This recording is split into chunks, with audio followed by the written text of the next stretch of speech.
All right. I think we're all right. And anyway, we just went live to YouTube, so there's nothing we can do about it. Whoa. People say I am glitching. If you look at XSplit, it looks like I'm glitching like every couple seconds. Oh, yeah.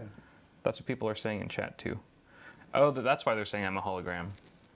Well, you know what? I've always wanted to be a hologram. I wanted to be a hologram for Halloween, and I couldn't find a great costume for it. So now I get to live that dream. Why is it just happening to you, though? Like, I don't know. It's not happening to me. That's why maybe I've just been turned into a hologram. It's so strange. I feel like I'm like the little kid from Willy Wonka. People might find out that that I'm not real. You're actually just a AI. computer program. I'm an AI that Wendell helped develop for Paul to host a live show. I have no explanation for this. That way you can collect both your and my donation amounts. Both our donation monies. All right. Well, is it going to do that the whole stream? Probably. I don't know. I don't know what to do about it. I don't know. That's never happened before, and I don't. 1920 by 1080. I can't understand why it's only happening to me. Why are you glitch free? Paul's glitch proof. I am glitch prone. I was born with this condition. Are we streaming to YouTube now too? We are, right? Yeah, we're streaming. Hi YouTube. Hey YouTube. You guys can probably see us glitching too then, or me glitching, right? Yep. I see me glitching on the YouTube player. That is so weird. Hey, you know what? Everything has a remix these days, including me. All right, it's 2018. Get used to it, people. Uh-oh. Uh-oh. That might have been a bad idea. Yeah-oh. That might have been a bad idea. Oh, no.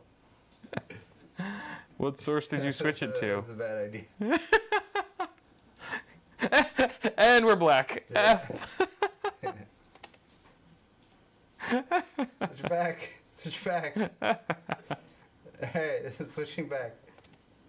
Come on. Oh, there we go. We're back. We're back. See? All right. All right. Could they hear us that whole time? RTX off, yeah.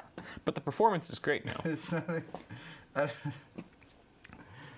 There's nothing I can do about that. We just streamed the 12-hour live stream. I had everything completely reconfigured in here. I barely got everything put back together to where it is right now. So things might be a little wonky. You can see and hear us at all, I think, is True. Really what it comes down to. True. So apologies for that. We're just gonna have to. Let's just deal with the glitch. The show must go on, people. Go on, yeah. If you know, if it really bothers you, then take a Post-it note and put it right over me, so that you can only see Paul. Yeah. At least you'll be able to hear the sound of my voice. Hopefully my voice isn't glitching. I don't think that's happening. So, but let's move on because we've got a lot to talk about today.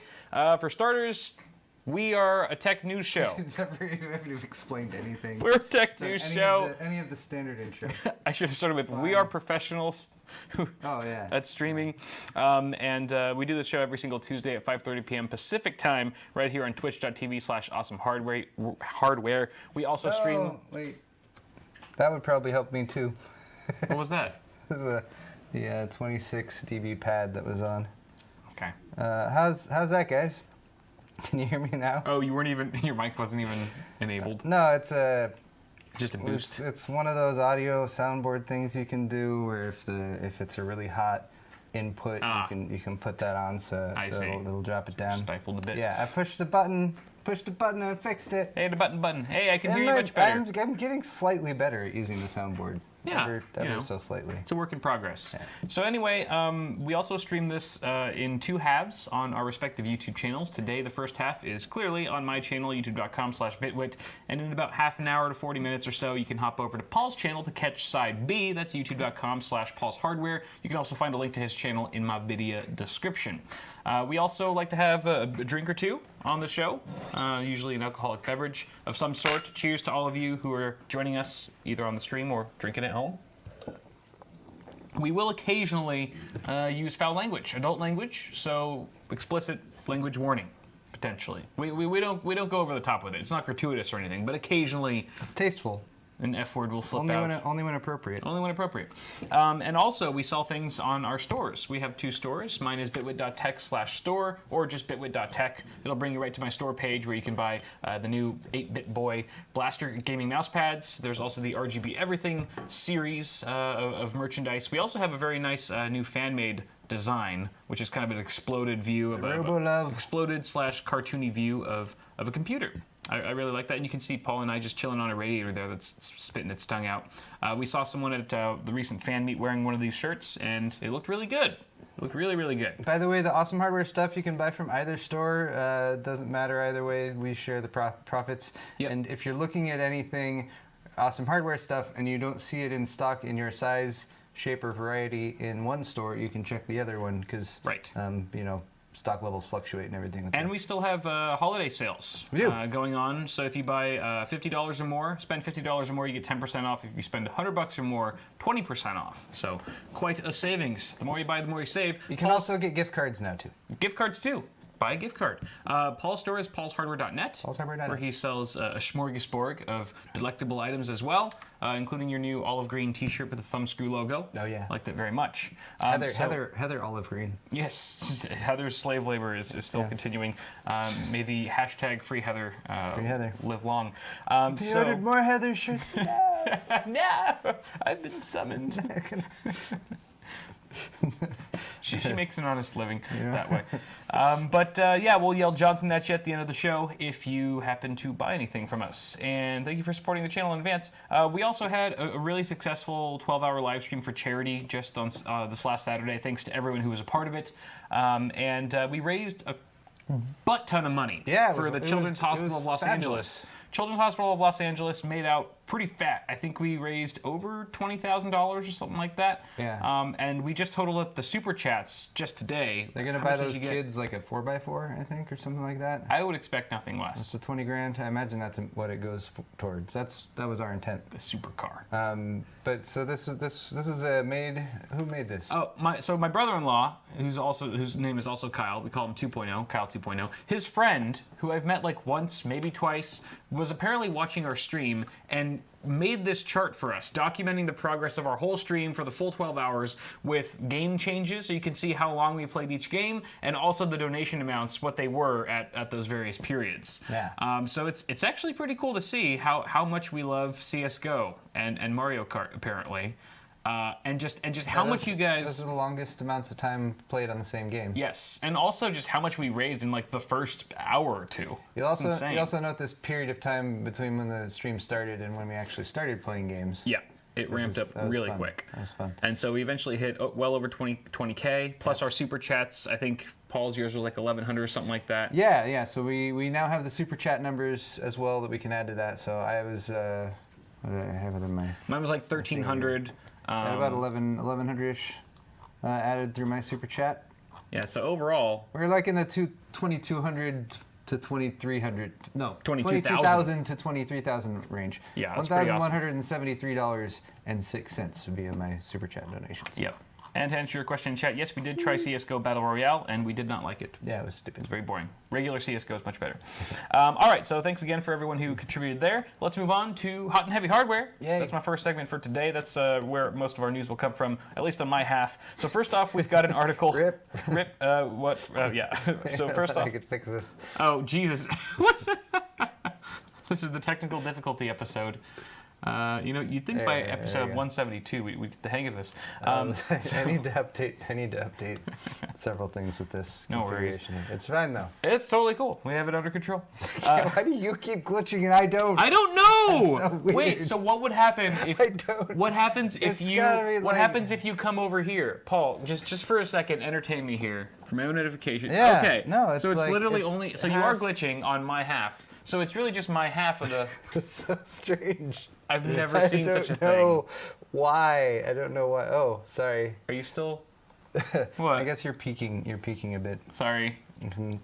Maxing compressor. Max compressor for Kyle. I can whisper if you want. Sorry, Then it'll just be a really creepy show. What were we talking about? We were talking about news. News. Hot and heavy hardware. Videocards.com. They have their own sources. Their sources have confirmed that an RTX 2060 launch is imminent, perhaps sometime in early 2019, and it's going to have a TU 106 GPU with 1920 CUDA cores. It seems like a lot of people are saying that that's actually more CUDA cores than they expected, along with 6 gigs of GDDR6. 6 gigs for any gamer who's buying an RTX 2060 should be plenty. It's the ideal amount of GDDR6. It totally is. 6 gigs. 6 gigs. Too many sixes. Pictured model is a gigabyte factory overclocked card. We are not sure of the clock speeds yet. It has a dual fan cooler, of course, and it looks relatively compact. It looks like a pretty average length card. I would say speculate around 9.5 inches or so. That's what she said. It has a single 8-pin power connector. The reference card is believed to only have a 6-pin, but because of the factory overclock here, that's why we're probably getting those extra 2 pins. There's also speculation that performance here will be somewhat akin to a GTX 1070, or perhaps even a GTX 1070 Ti, depending, and pricing remains to be seen, of course. With GTX 1070s currently going for around...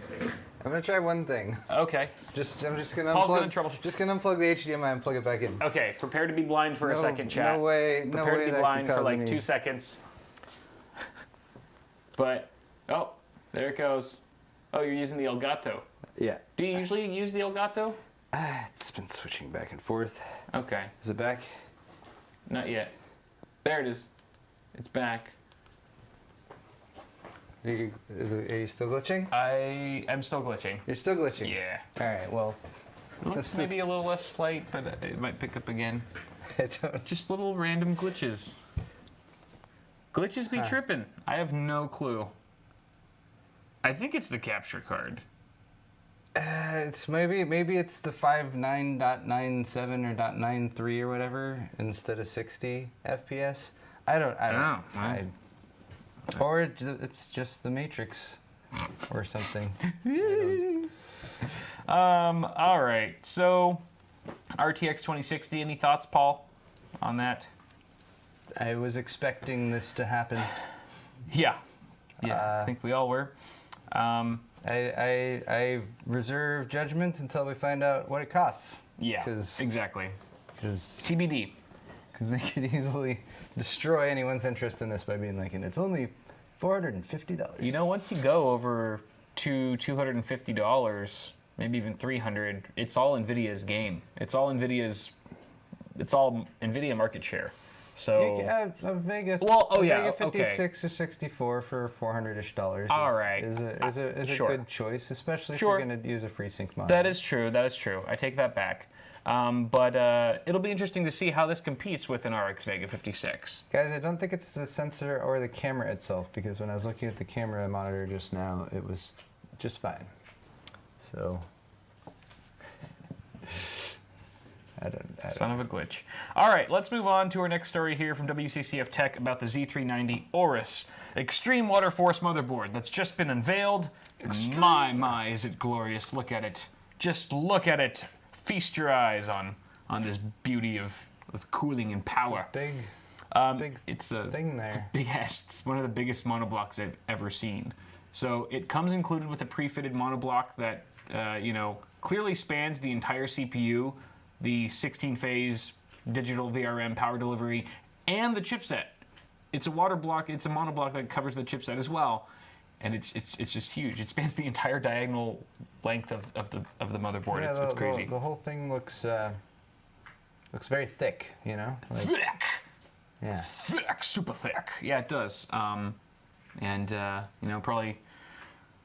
got them cooling bits on it. So I don't know. I don't know what I'm saying. Where you going? I don't know. I have no idea. Everything that has to be said has already been said about this thing. Let's talk about the board a little bit. It's got some plastic covering. It's got a plastic cover near the PCIe slots, probably just for dust defending or something like that. It has 3 metal M.2 heatsink, so there's 3 M.2 slots. It also has onboard Wi-Fi. Aquatina. I almost thought it said Aquafina. I was like, Aquafina. They make water. They don't make, they don't make water. It's an interesting crossover. Aquatina, 10 gigabit Ethernet LAN, as well as Intel Gigabit LAN, Thunderbolt 3, and more. So this is probably going to cost a pretty penny. You're looking at, I don't know, $500 easy, right? $500 for this board. That's probably. And up. With the block and everything. With that block. Don't think you can buy this board without the block. I think it's kind of an one package deal. It looks like the inlet and the outlet have the leak detection thing, like the Asus board. Yeah, Asus did an ROG board that had that on it. Right. Which one of the earlier X299 boards. I'd love to test that out if I wasn't so scared of damaging hardware. I'm sure Jay will test it. I mean, it's only like probably one of the most expensive Z390 boards. Yeah, exactly. And just like induce leakage to test it. But then I guess if you have confidence in the product, then it should be the product that you're least afraid of testing it with. That's true. And somehow we managed to go through this whole story without mentioning RGB once. I think we're just desensitized to it at this point. We didn't? I thought you said that. I did not. Oh, well, we take it for granted now. I don't see color. Well, you're so... So progressive. It's very progressive. All right, so next up we have an article from overclock3d.net about Corsair releasing fake DIMMs. How dare they? Fake DIMMs. Fake DIMMs, fake news. No, it's actually not quite as bad as it might sound. In fact, you might be interested in something like this if you're looking to clean up the look of your rig and make it look more expensive by filling out all those DIMM slots without having to pay a pretty penny. These are basically dummy DIMMs, and they were showing these off at what was it? Computex, I believe. These are dummy DIMMs that are cosmetically identical to their Vengeance RGB Pro series, with 10 addressable RGB LEDs, fully functional in that sense, but they are not actual memory sticks. They will not increase performance or give you more capacity or anything like that. The upshot here is that you can have that sort of robust-looking machine that looks really great and has the sort of seamless RGB across all the DIMM slots, but at a significantly reduced price. And 2 of these DIMMs, I'm going to call them FIMs. FIDMs. 2 of these FIDMs, fake DIMMs, 2 of these FIDMs go for $40. That's definitely a lot cheaper than the hundreds of dollars you would spend on like a 16 gigabyte, dual channel kit. Here's a 16 gig dual channel kit on the Corsair site. Okay. It's $150. So maybe not hundreds, but 100 and halves. Still, $40 versus 150. I thought there was a video. Not terrible. I'm trying to find a... Oh, here we go. There it is. Yay, video. Today, I'd like to introduce you to... And they're also available in black or white. So, yeah. I don't know. Thoughts on this, Paul? Do you have any opposition? Well, Kyle, it's interesting you should ask that, because we're going to do Ask the Audience on my part of the show, where we're going to ask the audience just that question, and we'll see what they say. Cool. Perfect. We'll respond. We are so in line. But I was going to say, I did see this at Computex, but it was Gigabyte who had them. Gigabyte memory. Was that it? Yeah, that's right. Gigabyte was like, Gigabyte is saying here, Gigabyte memory, and I was like, oh, that's weird. That's what I saw. And then they had memory kits with, you could get a 2-stick kit, and then you could get the other 2 sticks with the dummy DIMMs. Right. And then I never heard anything about those dummies from Gigabyte. Well, maybe you're calling Gigabyte a bunch of dummies? That's what you're saying? It's their choice of words. Very rude. That's how they're advertising it. But actually, people in chat are bringing up a good point. People could easily resell these as real DIMMs to people who don't know that fake Corsair DIMMs exist, and they plug them in and nothing. You know what I mean? This has scam potential written all over it. Those people would be stupid. I mean, stupid or misinformed. Like, plug them in, look, it lights up. See? It works. Totally works. The RGB means it goes faster. Seems legit. I think there should be some my sort system of... won't post. It's all right, it's lit up. So it's a good thing we're talking about this, in case you were looking for some, Vengeance RGB Pro modules. That's why you have to watch the show, so you can find out about this stuff. Exactly. We could save you money and heartache. Let's move on, though. Hexus.net. They got word from Fanless Tech, who provided a photo claiming that there's an upcoming Intel Ghost Canyon Nook mini PC on the rise. Don't get too excited.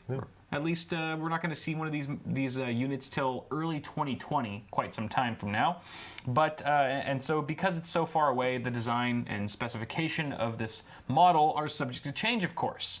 I think it looks pretty good. Looks pretty small and compact, very clean looking. I don't see any USB on the front. Those look like Type-C ports or something. I think these are Type-C ports, and that's an SD card reader. Yeah, which is fine. That but does look like a USB icon. that's fine with me. But just give me some USB Type-A as well. At least maybe it's on the other side. It's like on the right side. I don't know. Could just be a prototype or whatever. It's a mini PC, so if it were only on the back, I guess it wouldn't be terrible. But I do like my front panel USB Type-A. So these are pretty interesting. They're supposedly going to sport an Intel Coffee Lake HR processor with up to eight cores and 16 threads, and up to a 45 watt TDP. Hey, probably not going to be able to overclock anything here, but having that high core and thread count is pretty nice, especially if you're going to be gaming. But what's even better is that we may very well be getting PCIe by 16 slot built in. So that means you would actually be able to buy this unit with a pre-installed discrete GPU, or maybe a bare bones model that you just slot your own discrete card in later, which is actually pretty compelling if it's really that small of a form factor. This is only a 5-liter case. 5 liters, that's, imagine 5 liters of Coca-Cola and then put it into a box and how much it fills up, that's how big that is. That's how I think of it. Pretty much, it's super accurate. And then, so I don't know. I think this is kind of cool. We did have the, was it Skull Canyon? The one that could game recently? It was much smaller than this one. People were doing like gaming videos on it. It was like the most powerful Nook. Which one was that? It's the one with the Vega yes, graphics in it. And that one was actually pretty compelling, but it was a fraction of the size really that this one is. So you'd be able to fit a lot more horsepower in here, especially with that by 16 slot. If they're talking about the higher core counts, then they're probably trying to pitch this as something that can, get a little bit more work done. Right, gaming, streaming, editing, things decent like amount that. of M.2 storage expandability too. So. Yeah, and we have 3 HDMI 2.0 ports. There was no mention of DisplayPort. Hopefully that comes included as well, and 2 Thunderbolt 3. So I think based on the size here, even though you could fit a discrete card in there, it looks like you would have to go with a really short card. Perhaps a mini, like a GTX 1070, 1080 Ti mini. They make them really small these days. That's what she said. If you're really looking for a small card, you can find one. Zotac GTX 1080 Ti mini is a great option. Are there any RTX mini cards yet? I thought there was a 2070 that said it was a mini, but it was still like a 2-fan one, so it didn't seem that mini. I feel like there's got to be some sort of standardization, some standardized spec for calling your card a mini. You can't just shave an inch or two off and then say it's miniature. I mean, you could, but you'd be dumb. You'd be stupid for saying it. Idiots. So hey, this looks like this looks like it has a lot of potential, especially for like a LAN gaming PC, or event, an event rig. You mind taking that to CES or something? It says there's a by 16 slot, but I don't see an actual picture of that. That's what I was looking for. So what's the deal there? Again, we don't really know where Fanless Tech is getting their information from. They're the ones who are making these claims, so obviously take everything that we're saying here with a grain of salt. But I wouldn't put it past this machine because it looks way bigger than a Nook. Because if you look at just how big how big the case is, 5 liters compared to a regular Nook, which is super tiny. They've got to be cramming something bigger in here. And the other thing is look at that side panel. It's all vent. It's all mesh. Something in there needs a lot of air. Yeah, so I don't know. So all right. Well, but who knows? Again, this is all curious hearsay. to see an internal shot and all that. Yeah, definitely. I was a little disappointed when I noticed there was no internal shot either. But very exciting stuff. We can move on to our next article, once again from Hot Hardware. And this is about the Vivo Nex. Have you heard the good news? Have you heard about the Vivo Nex, Paul? No. Wow. Well, I haven't either until today. It's a phone. It's apparently a flagship Android phone that you can only buy in China, which is why it's super relevant to us and our American audience. I see. But I think it's kind of cool. This is a breakthrough, perhaps, in phone design. and innovation, hashtag innovation. So basically there was the original NUCs, which tried to solve the issue of having a stupid ugly notch design on your phone by having like a little pop-up mechanism for your camera. So it was like a mechanism that would just pop up or whatever. But it was clunky, it didn't work all that great. So they came out, they just officially announced the follow-up to that phone, which is the NUC Vivo Dual Display Edition, which, as the name suggests, this phone has two displays. The front display, if you go up, that's the front display. Virtually bezel-less, it's all screen, baby. Okay. And it's got a 6.39-inch AMOLED display. That's 2340 by 1080. And if you scroll one picture down, that is the back of the phone. This has a horrible, ugly bezels. Look at that. It has horrible, ugly bezels, but you already have the super sexy display on the front. This is still... Yeah, but I'm not looking at that right now. I'm looking at this side of it, and I can't even see the other side, so what's the point of even having the screen there? The point is that this screen is mainly used as a viewfinder for when you're taking selfies. So, in that sense... I see. I feel like it only serves that one purpose. There's probably other functionality you can use it for, but that's the main thing. And this is where all the cameras are. There's 3 cameras on this side of the phone. The cameras go there. Yes. You get a full, like, practically bezel-less deal here. Right. No cameras on the front. And then if you do want to take a selfie, you only need the cameras facing this way, and you Yes. look at yourself there. Exactly. And you see that ring that's at the top? That's their Luna ring, and it basically provides like a diffusion flash when you're taking selfies.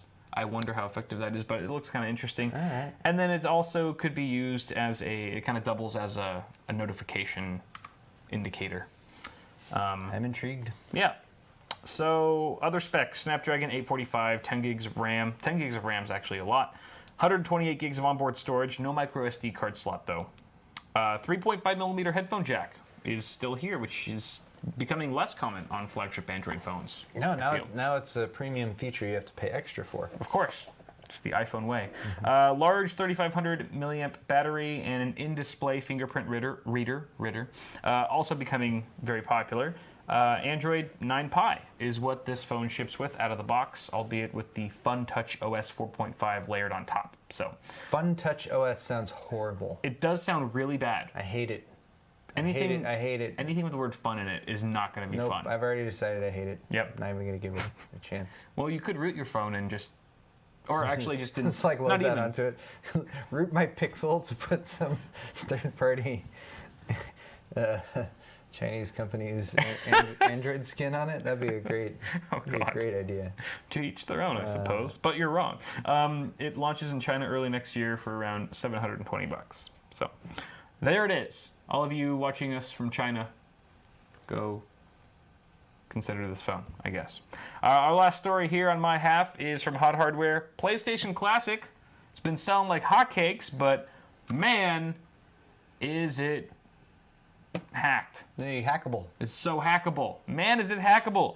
There was a recent security flaw that was discovered that lets hackers easily hack or crack open the device to run additional games off a USB drive. That's amazing. The whole thing about these little emulators, these little classic editions, is that you have a certain number of games that you can play. It's very limited in that sense, and that's what keeps the cost of it down as well.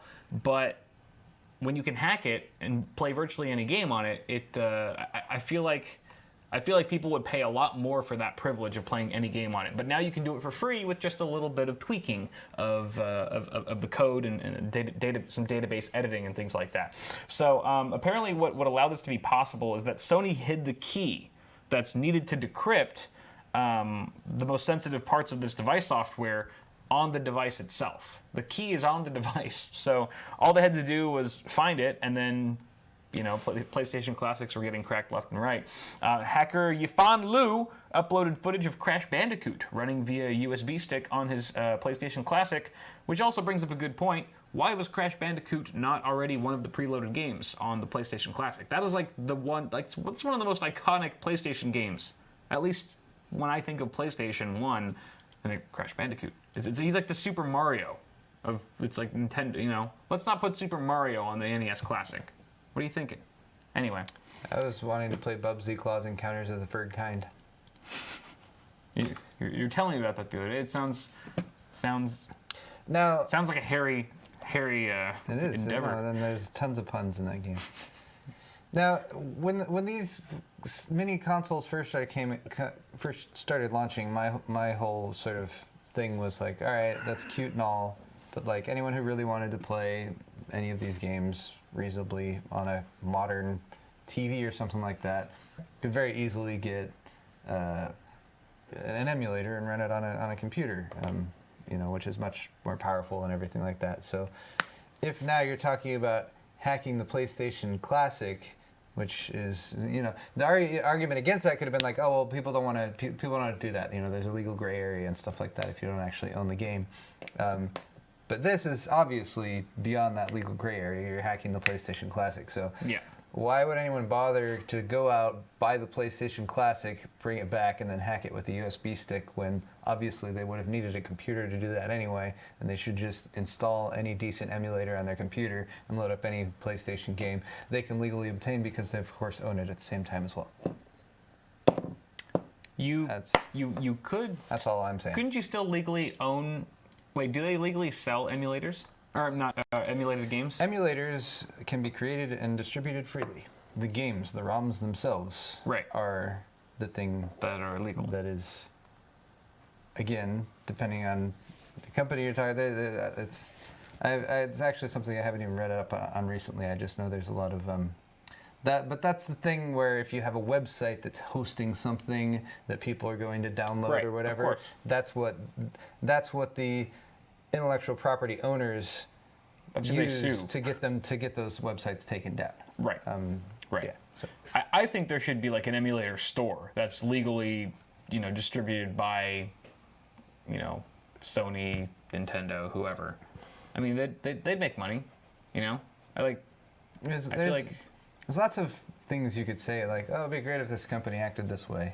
I know. and did this for people. Well, yeah. You could easily see it being something that customers would view positively and have a better opinion of the company, and even something that they could, sell and still make money off of to some degree. But sure. A lot of companies want world. to create their own little walled garden thing where they can charge what they want, and often want to charge, especially with these retro devices, often seem to want to charge a lot more, or it just seems like the price of that hardware is very expensive, especially if you look at like Gamers Nexus Teardown or something like that. Like, they're not the same quality as the original. Sure. Like the controllers and everything like that. So right. Anyway. Yeah. Good points. All right, let's move on to Sponsor Spot. Sponsor Spot. This episode of Awesome Hardware is once again sponsored by the one and only Toshiba. Toshiba. And they have provided us. Whoa, that was really close. My heart skipped a beat. Fine. On that Everything's fine. This is I don't know why. A brush with fate, right I've there. been very good about having drinks around the area for the most part, but yesterday I spilled water, and now I'm determined. Point being, Toshiba sponsoring Awesome Hardware. Thank you, Toshiba. They are. This is their OCZ TR200.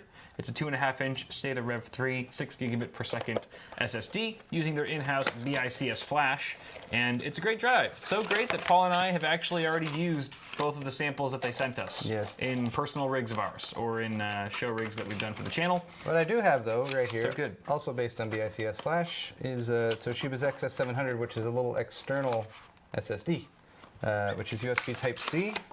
It's also I believe it's USB 3.1 Gen 2 as far as the actual transfer protocol compatibility. Comes with a USB Type-C cable and a little adapter. Anyway, though, BICS flash-based Toshiba products are linked in the description, including a little M.2 drive as well. Yep. And thanks to Toshiba for sponsoring Awesome Hardware. We love you. Have my babies. Back in the box. Toshiba! Toshiba! Thank you for reminding me to do that. Of course. Cannot do a sponsor spot without doing that.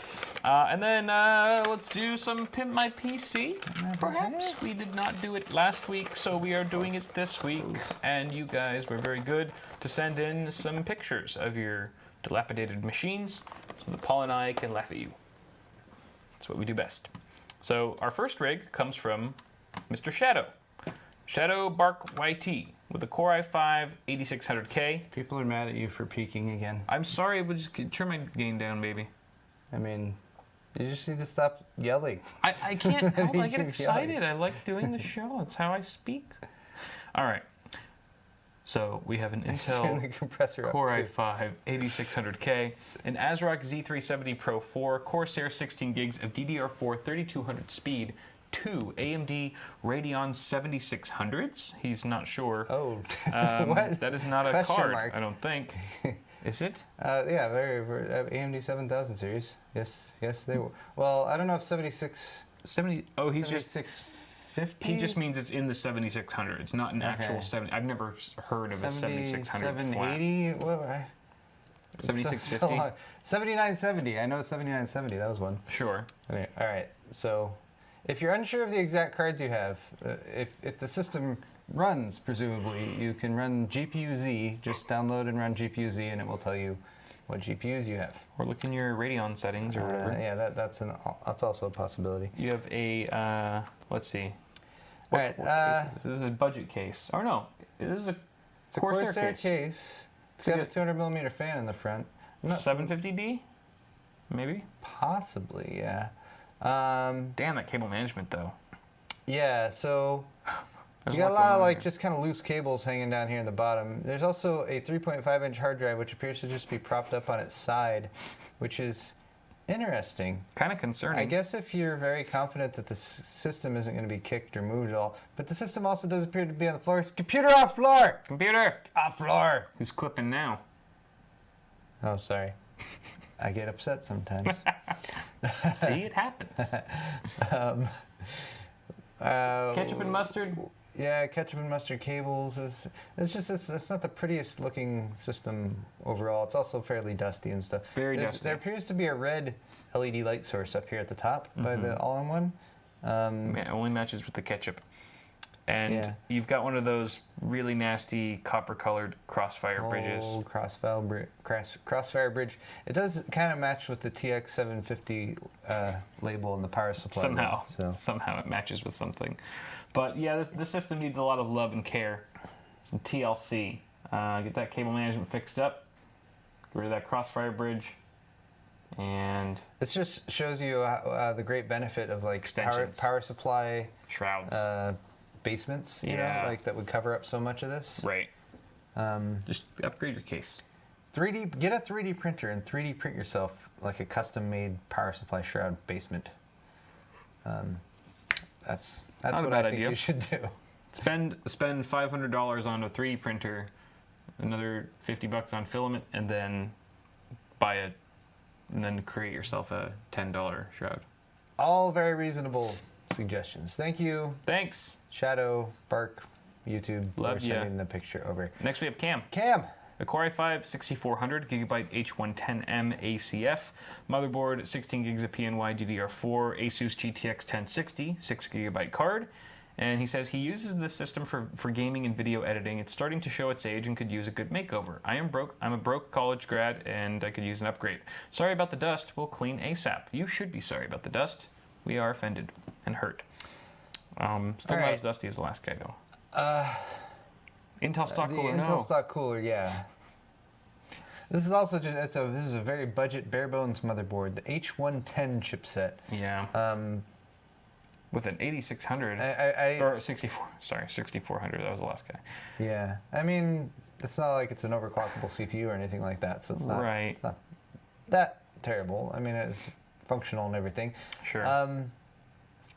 But like, I don't know, like your supplemental CPU power is just kind of strung out there. You got a loose fan cable hanging out there.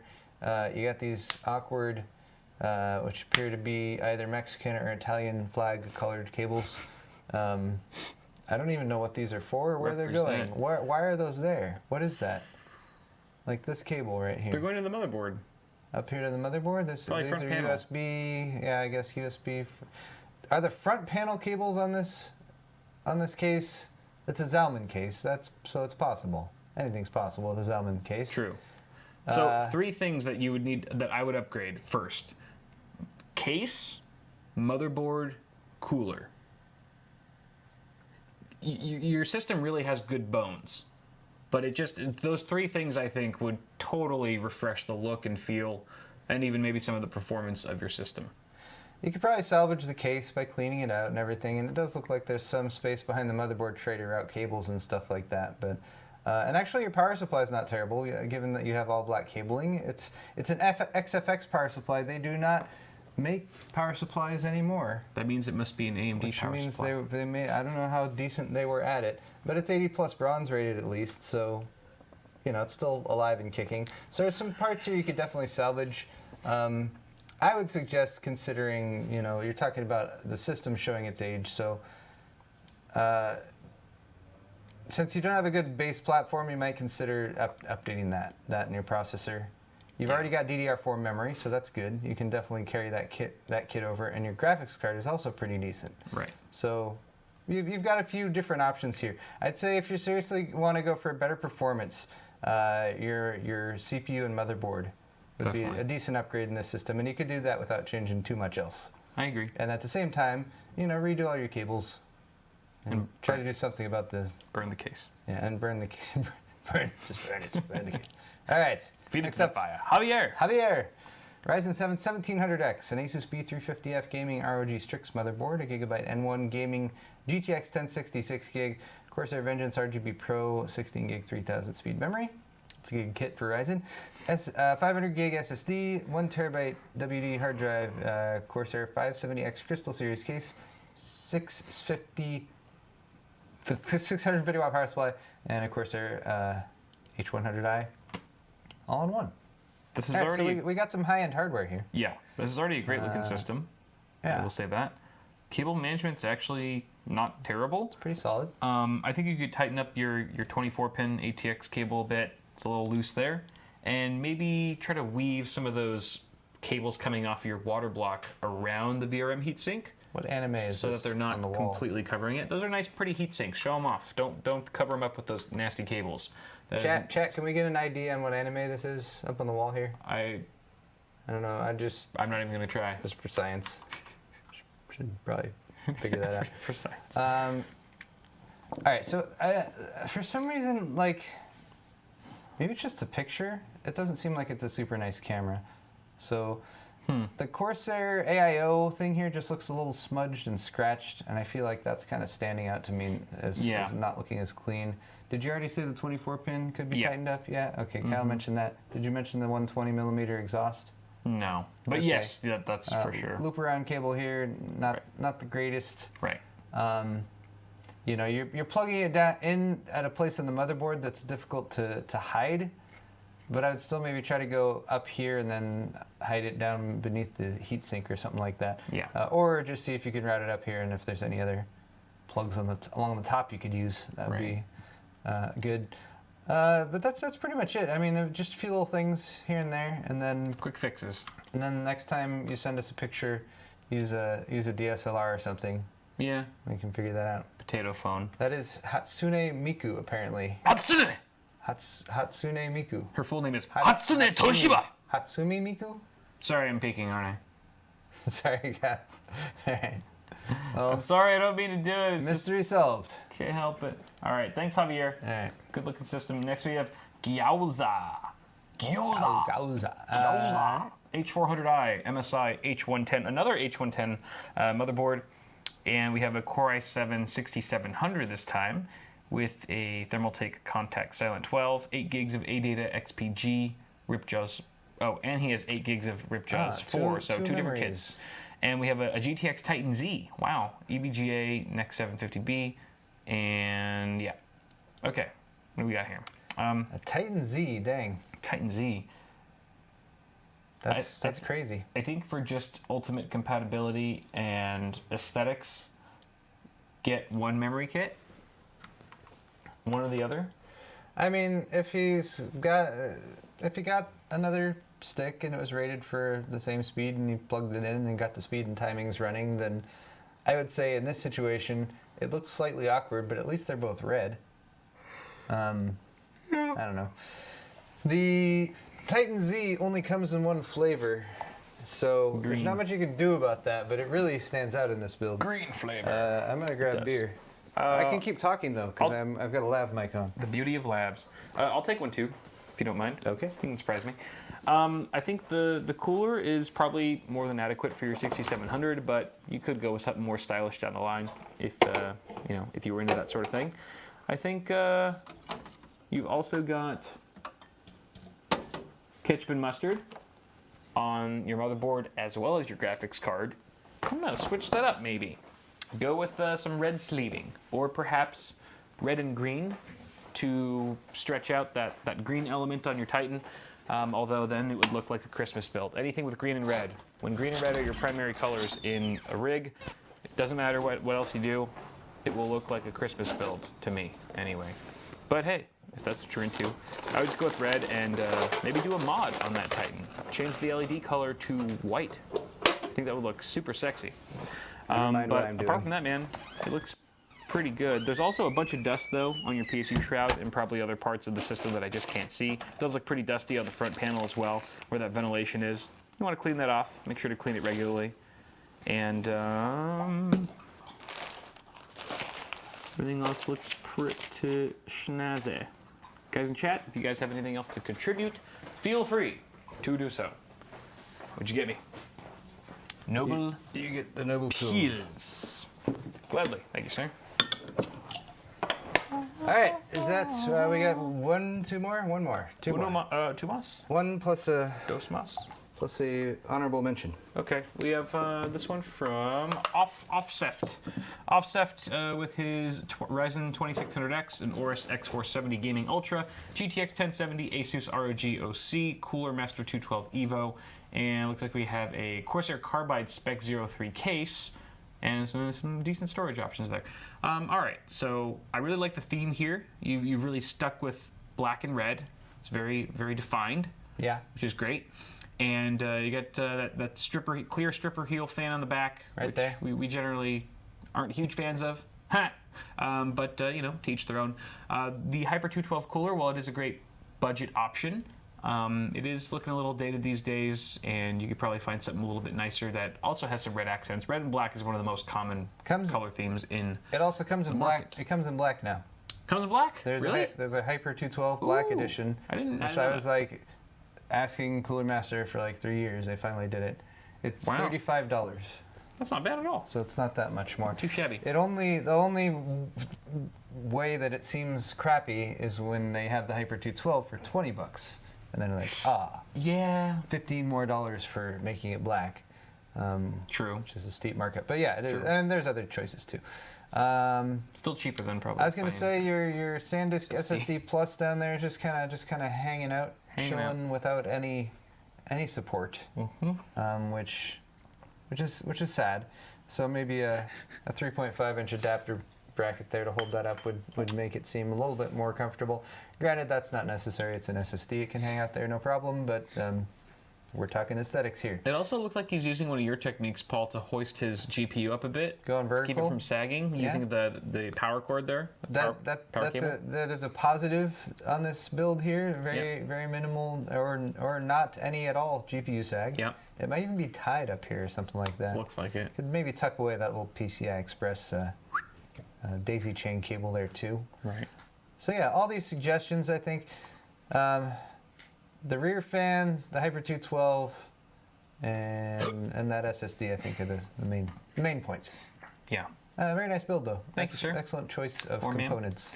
And then finally, we have a honorable mention from Marianne. Hey, Marianne. With her, I would assume it's a her, white build. Sorry if it's not. Ryzen 5 2600X MSI B350 Gaming Pro Carbon, knocked to a D15S with the Chromax. So nice. Corsair Vengeance 2x16 gig kit of 3000 megahertz RAM, a Galaxy GTX 1080 Hall of Fame, Silverstone Strider 600 watt power supply inside of a fractal design Meshify C with some NZXT Air fans plus Hue lighting. Hey. I thought this was the cleanest system that I saw all day. In my Twitter feeds. That is super, super duper clean. It is super sexy. The whole setup The shot setup too. is, That's, oh my god, wow. it's almost perfect. Very well done. It's so nice. I just love the teal accents as well, the lighting choice there. Just that Chromax cooler looks so clean. Oh my god. And I like the cables too. I like how it's very like neutral tones, just kind of white and gray. It looks icy. The accessory cables and everything coming from the PC are wrapped too in the back there. Oh too. yeah. Yep. Nice cable management. Beautiful attention to detail. Yeah. Yeah. So yeah, obviously nothing to be added here. Just a beautiful build. I like the little cars down there, accent as well. Is this the GPU support? Is that listed here separately, or is that something that comes with the Hall of Fame? That looks like it comes with it because I see a Hall of Fame logo on it. It's got the logo on there. Right. MNPC Tech also makes very, very similar looking support brackets like that I've seen before. But yeah, that one looks really nice. Yeah. I like how part of it's black, so I almost didn't see it at first because it just blends in with the rest of the board. Mainly see that left part. Cool. Beautiful though. Thanks. All right. That concludes Pit My PC and my half of the show. Hurrah. So if you guys happen to donate anything in Super Chat on my half, we will be reading off the messages you've attached to those donations at the end of Paul's half during the after party, which will be a separate stream entirely. And yeah, we're going to switch over to Paul's half. Guys, toss a like on this video if you enjoyed it, and also feel free to do any timestamps. Anyone who wants to do timestamps for my half is much appreciated. Thank you so much in advance. And don't go anywhere because we'll be right back. Bye, guys.